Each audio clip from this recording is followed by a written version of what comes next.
بالعالمین والصلاة والسلام علی سید الانبیاء والمرسلین وعلی آلہ وصحبہ اجمعین اما بعد فاعوذ باللہ من الشیطان الرجیم بسم اللہ الرحمن الرحیم یا ایھا الذین آمنوا لا ترفعوا اصواتکم فوق صوت النبی ولا تجهروا له بالقول كجهر بعضكم لبعض ان تحبط اعمالكم وأنتم لا تشعرون صدق الله مولانا العلي العظيم اللهم صل على سيدنا وشفيعنا وهادينا ونبينا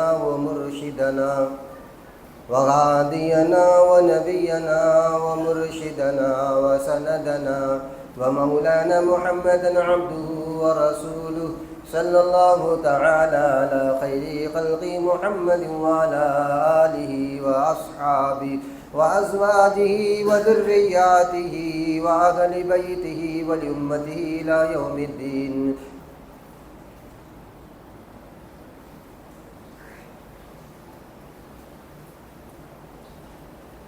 میرے عزیز دوستو بزرگوں، گزشتہ جمعہ یہ بات ہمارے سامنے آئی تھی کہ دین کی تعلیمات کا خلاصہ ادب ہے. ادب شروعات سے اللہ نے یہ چیز سکھایا تھا. ابلیس کو جب سکھایا اللہ نے ادب، تو ابلیس کو اور تمام فرشتوں سے کہا کہ آدم کو سجدہ کرو. ابلیس نے اللہ کے حکم کو توڑ کر اللہ کی بے ادبی کی اور بے ادب قرار دیا گیا. حالانکہ حضرت مولانا شرف الدین یحییٰ منیری رحمۃ اللہ علیہ نے لکھا ہے، اس کا حوالہ مولانا ابو الحسن علی الندوی علیہ رحمہ نے اپنی کتاب تاریخ دعوت و عزیمت میں دیا کہ ابلیس نے اللہ کے عرش کے سامنے 7 لاکھ سال کا اعتکاف کیا تھا. اللہ کا اعتکاف، اللہ کی عبادت بہت زیادہ کیا. اس نے اللہ کے ادب کو سمجھا نہیں کہ اللہ کا ادب ہے کیا. اللہ کی عبادت کس کو بولتے، اللہ کی محبت کس کو بولتے، کہ محبت خود آداب محبت سکھا دیتی ہے. اللہ کا امر آیا تھا، اللہ کے حکم سمجھ کے اس نے سجدے میں سر کو ڈال دینا چاہیے تھا، مگر بے ادبی کر کے آنا کا دعویٰ کر دیا، اور اس کی یہ بے ادبی اس کے لیے لعنت کا مستحق بنا دی. اور سورہ اسرافیل تک اللہ اس کے نبیوں کی نگاہوں سے اور بزرگ نیک لوگوں کی نگاہوں سے گر گیا. اس کے بعد سیدنا آدم علیہ السلام نے نہ چاہتے ہوئے بھول چوک میں اللہ کے ساتھ اللہ نے جو حکم دیا تھا نہ کرنے کا وہ کر بیٹھے. وہ اللہ کے حکم کو توڑا. اس کے نتیجے میں قیامت تک یہ دنیا بن گئی.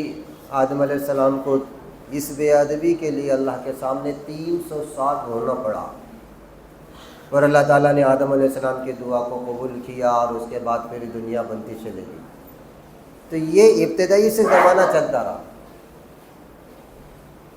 انبیاء علیہ السلام کے ساتھ، نوح علیہ السلام کے ساتھ ان کی قوم نے گستاخی کی، بے ادبی کی، ان کی مذاق اڑایا، ان کی کشتی بنا رہے اس کا مذاق اڑایا. اللہ نے دردناک طریقے سے ساری قوم نوح کو تباہ و برباد کر دیا. قوم عاد، قوم سمود، قوم سمود نے اللہ کی نشانی کے ساتھ بے ادبی کی. صالح علیہ السلام نے کہا ہذہ ناقۃ اللہ لکم آیۃ فذروها تاکل فی ارض اللہ ولا تمسوها بسوء فیاخذکم عذاب قریب. دیکھو یہ اللہ کی نشانی ہے، اس کو چھیڑنا مت، اس کو چھوڑ دو، یہ اپنا کھاتے پی رہیں گی، برائی کے ساتھ اس کو ہاتھ مت لگانا. فعقروها فقال تمتعوا بدارکم 3 ایام ذلک وعد غیر مکذوب. جب انہوں نے اس طرح حرکت کی کہ اس کے کونچے کاٹ دی اور اونٹنے کو مار ڈالا، اللہ کی نشانی کی چھیڑخانی کی اور اللہ کی نشانی کے ساتھ بے ادبی کی، ایک طریقے سے نبی کی بات کو ٹھکرایا اور نبی کے بھی بے ادب قرار دیے گئے، نبی کی گستاخی ہوئی. دوسری طرف اللہ کی نشانی ساتھ چھیڑخانی کی. حضرت صالح نے کہا اب 3 دن سے زیادہ تمہارے پاس نہیں ہے، مزہ اڑا لو. فقال تمتعوا بدارکم 3 ایام ذلك وعد غیر مکذوب. فلما جاء امرنا نجینا صالحا والذین آمنوا معه برحمة منا ومن خزي يومئذ ان ربك هو القوي العزیز. اللہ تعالیٰ کہہ رہے ہیں کہ اس کے بعد 3 دن کے بعد جب اللہ کا وعدہ پورا ہوا اور صالح علیہ السلام ان کے ساتھ ایمان لانے والوں کو اللہ نے اپنے رحمت سے بچایا اور باقی کو ہلاک کر دیا۔ ایک چنگاڑ آئی جس نے ان کو اوندے منہ زمین پر ڈال دیا اور پوری قوم سمود ہلاک ہو گئی۔ یہ تو قومیں ہیں۔ میں آپ کو بڑی عجیب بات بتاؤں، ایک حدیث کے اعتبار سے ابراہیم علیہ السلام کی جب آگ جل رہی تھی، قوم نمرود نے ابراہیم کے ساتھ بے ادبی کی، گستاخی کی، اللہ نے نمرود کو اور ان کے ماننے والوں کو ہلاک کر دیا۔ نمرودیوں نے جب آگ جلایا تھا، اس آگ میں پھنکار مار رہا تھا گرگٹ۔ سرکار دو عالم سیدنا محمد الرسول اللہ صلی اللہ علیہ وسلم نے فرمایا جس نے ایک بار میں گرگٹ کو مارا اس کو سونے کیا، 2 بار میں مارا اس سے کم نہیں کیا، 3 بار میں مارا۔ صحابہ کہنے کہ سرکار گرگٹ کا کیا قصور ہے؟ کہاں اس نے حضرت ابراہیم علیہ السلام کی آگ میں پھونک مار رہا تھا، آگ کو بھڑکانے کے لیے۔ ایک کی غلط حرکت اس کی ساری کی ساری نسل کو تباہ برباد کر دی۔ سورہ اسرافیل تک لعنت ڈال دی گئی اس پر۔ ایک جانور، یہ مکلف نہیں ہے جانور، مگر اس کے باوجود اللہ کا امر، اللہ کے نبی بتا رہے ہیں۔ اور جو رسول اللہ کی توہین کر لے، قرآن کی توہین کر لے، مساجد علماء کی توہین کر لے، اہل اللہ کی توہین کر لے، ان کا کیا حشر ہوگا بتاؤ؟ جب یہ گرگٹ کے ساتھ اللہ کا یاد، اور یہ لعنت کا توقع قیامت تک۔ رسول اللہ صلی اللہ علیہ وسلم کی ذات بابرکت کی شخصیت مبارکہ، آپ کے شہر کی اگر کوئی توہین کرتا، آپ کے شہر کی مٹی کی توہین کرتا، علماء حق کے نزدیک وہ کافر ہو جاتا ہے۔ وہاں کے شہر کی توہین کر دے، مٹی کی بھی توہین کر دے، حالانکہ وہاں کی مٹی رسول اللہ صلی اللہ علیہ وسلم کی برکت سے بابرکت بنی۔ اس کا نام پہلے جو تھا یثرب، اس کو بھی منع کر دیا علماء نے، اللہ کے رسول نے منع کر دیا یثرب نام مت پورا، اس کا نام مدینہ منورہ۔ یثرب کے معنی کچھ غلط آتے ہیں، تو سرکار کے شہر کی توہین ہوتی یثرب کے نام لینے سے، اسی وقت حکم لاگو کر دیا گیا مدینہ 20 مرتبہ کہو مدینہ منورہ، مدینہ منورہ، کہ تم نے سرکار کے شہر کی توہین کر دی۔ سرکار کے شہر کی مٹی کی توہین نہیں کر سکتے آپ، وہاں شہر کی نہیں کر سکتے۔ مدینہ والوں کی توہین کرنے والے موجود ہیں، وہاں کے اماموں کی توہین کرتے لوگ آپ، جبکہ رسول اللہ صلی اللہ علیہ وسلم نے فرمایا یاد رکھو جو اہل عرب سے بغض اور دشمنی رکھے گا وہ میری شفاعت سے محروم کر دیا جائے گا، اور میری محبت بھی اس کو نہیں ملے گی۔ یہ لوگ جاتے ہیں وہاں بڑے، وہ کہتے ہیں یہ نجدی ہے، وہابی ہے، دیوبندی ہے، ان کے پیچھے نماز نہیں پڑھتے، کہتے وہ فرض نہیں ہوتی، نفل نہیں ہوتی، سنت نہیں ہوتی، چونکہ انہوں نے مدینہ منورہ اور مکہ مکرمہ کے لوگوں کی اور علماء کی توہین کی، جس کے نتیجے میں اللہ نے محروم کر دیا ان کو نماز سے۔ یہ تو اہل سنت والجماعت بولتے اپنے آپ، انہوں یہ بتانا چاہ رہے نعوذ باللہ من ذالک سرکار کے موجودگی میں کوئی غلط آدمی، کافر آدمی نماز پڑھا رہا۔ ایسے یاد رکھو جو اہل حرم ہے، مسجد منورہ جانے والے ہیں، مکہ مرمہ حج عمرے کو جانے والے، وہ یاد رکھو کہ تمہارا یہ عمل وہاں کے ائمہ کے پیچھے نماز نہیں پڑھنا گویا یہ بتا رہا کہ نعوذ باللہ سرکار کمزور ہے، کہ سرکار کی موجودگی میں کافر نماز پڑھا رہا ہے۔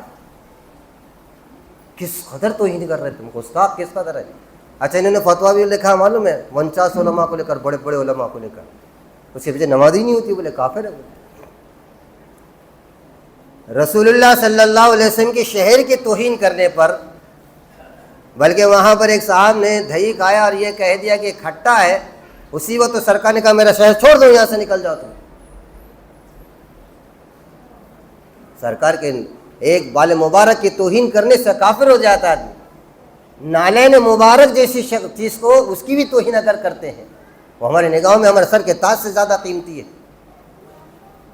اہل ایمان کی نظر میں کافر ہو جاتا ہے۔ امام مالک وہ جلال میں آتے تھے۔ میرے دوست بزرگوں، دین کا خلاصہ ہے ادب۔ حضرت عمر رضی اللہ تعالیٰ کے زمانے میں بحرین میں بچے ایک جگہ کھیل رہے تھے، کھیلتے کھیلتے بچوں کا بال لگ گیا یہودی کو، وہ یہودی پادری تھا، اس سے جیسے بال لگا تو وہ پریشان ہوگا، ہڑبڑاہٹ میں آ گیا، بچے وہاں جا کر معافی تلافی کر رہے کہ بھائی ہمارا نہیں کرنا تھا، ہو گیا، آپ اب بال دے دو ہم کو واپس کر لو۔ اور اس کے بعد ایک بچے کی زبان سے نکل گیا تمہیں اللہ اس کے نبی کا واسطہ دے رہے، تم چھوڑ دو۔ سرکار کا نام لیتے بھڑک گیا، سرکار کو اول فول بکنے لگا۔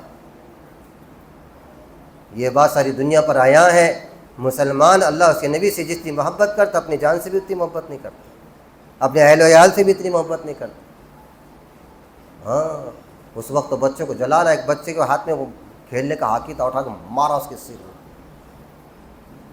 اور دوسرے بچے اور تیسرے بچوں نے اس کی پورا قیمہ بنا دیا، ہٹا کہنے کہ تجھے شرافت سے کہہ رہے تھے کہ ہمارا بال دے، ہم نے معافی مانگی، تو ہمارے نبی پر بات کر سکتا ہے؟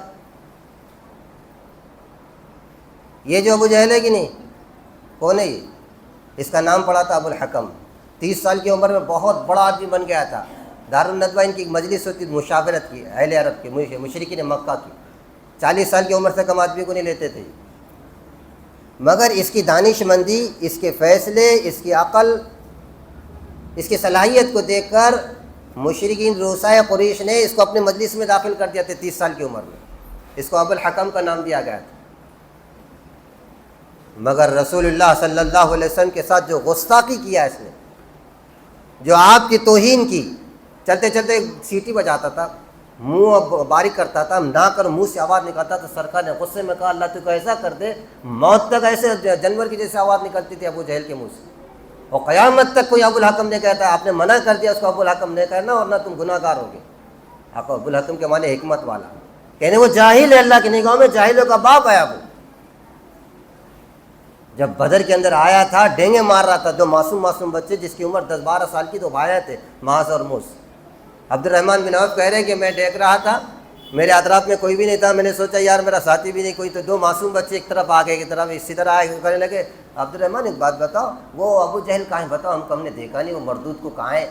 ہاں بیٹو تم کیا کرو گے، وہ تو قریش کا سردار ہے، وہ آیا ہے، کہیں گے بتاؤ ہم نے سنا ہے وہ گالیاں دیتا ہے محبوب باری کو، قسم کھائیے ہم ماریں گے یا مریں گے ناری کو، سنا ہے وہ گالیاں دیتا ہے محبوب باری کو، ہم اسے برداشت نہیں کر سکتے۔ عبد الرحمن بن عوف نے جب دیکھا ان کا جذبہ، کہا کہ وہ دیکھو صفے سیدھی کر رہا نا، وہ یہ دونوں کے دونوں نکلے ہو، ایک نے اس کے پیر پر وار کر دیا، ایک نے اس کے گھوڑے پر وار کر دیا، تھام ہو کر نیچے گر گیا۔ حضرت معاذ نے اٹھا کر جب مارا اس کو، مارنے کرے تو اکرمہ اس وقت ایمان نہیں لائے تھے، حضرت معاذ کے کاندھے پر مارا انہوں نے، حضرت معاذ جو بڑے تھے ان کا ہاتھ لٹک کر چمڑے پر، مگر ابو جہل تو نیچے گر گیا۔ دو معصوم بچوں سے ہلاک کیا اللہ نے اس کو، دو معصوم، بعد میں عبداللہ بن مسعود نے اس کا کام تمام کر دیا، اور قیامت تک لعنت کا طوق پہنا دیا گیا۔ حضرت عبداللہ بن عمر فرماتے بدر کی جگہ سے میں گزر رہا تھا، زمین پھٹی، ایک شخص نکلا، اس کے پیروں میں زنجیر، اس کے گردن میں زنجیر تھی، اور کہہ رہا تھا یا عبداللہ اسقنی، یا عبداللہ اسقنی، عبداللہ پانی پلا پانی پلا۔ پیچھے سے جو زنجیر کھینچ رہا تھا وہ کہہ رہا ہے لا یا عبداللہ لا تسقنی، اس کا مت پلا، یہ مردود ظالم ہے، اور جب کھینچا اسے پھر زمین کے اندر لے کر عبداللہ بن عمر رضی اللہ تعالیٰ بڑے پریشان ہوئے، وہاں سے بھاگ کر نکلے، سرکار کے پاس آ کر سرکار ایسی سی بات پیش ہے، آپ نے فرمایا جانتے ہو وہ کون ہے؟ کہا وہ ابو جہل تھا۔ قیامت تک علم حکمت اس پر مار دی گئی۔ جتنے گستاخ پیدا ہوئے، ایک عجیب بات بتا دوں، حال کے اندر یہ جتنے قادیانی ہیں یہ رسول اللہ صلی اللہ علیہ وسلم کے بعد گستاخی کرتے، ان کی گستاخی کی وجہ سے پڑوس ملک بہت پریشان ہوگا۔ تو اللہ کا شکر ہے ہمارے ملک میں اتنے قادیانی نہیں، مگر گھسرے اندر یہ قادیانی سرکار کی توہین کرتے، قرآن کی توہین کرتے، اور اللہ اس کے نبی کی توہین کرنے والا اگر اس کو اچھا سمجھتا ہے تو اس کے ایمان میں شک ہے۔ بہرحال یہ تمام کی تمام باتیں ہمارے سامنے آ چکی، یہ بات اچھی طرح ذہن نشین کرو، کسی بھی طریقے سے نہ اللہ کی، نہ رسول اللہ کی، نہ کتاب اللہ کی، نہ علماء کی، نہ ائمہ کی، نہ دیندار طبقے کی، بلکہ کسی کی بھی گستاخی اور بے ادبی اچھی چیز نہیں۔ ہاں جو اللہ اس کے نبی کا نافرمان ہے اس کو تو ختم کرنے کا جو شریعت نے حکم دیا، جس کے دائرے میں رہ کر ہمیں کیا کرنا ہے کیسا نہیں کرنا وہ ہم کریں گے، مگر ہماری ذات سے کوئی ایسا عمل نہ ہو جائے جو اللہ اس کے نبی سے ہم کو گرا دے۔ اللہ مجھے آپ کو عمل کے ساتھ نصیب فرما، وآخر دعوانا الحمدللہ۔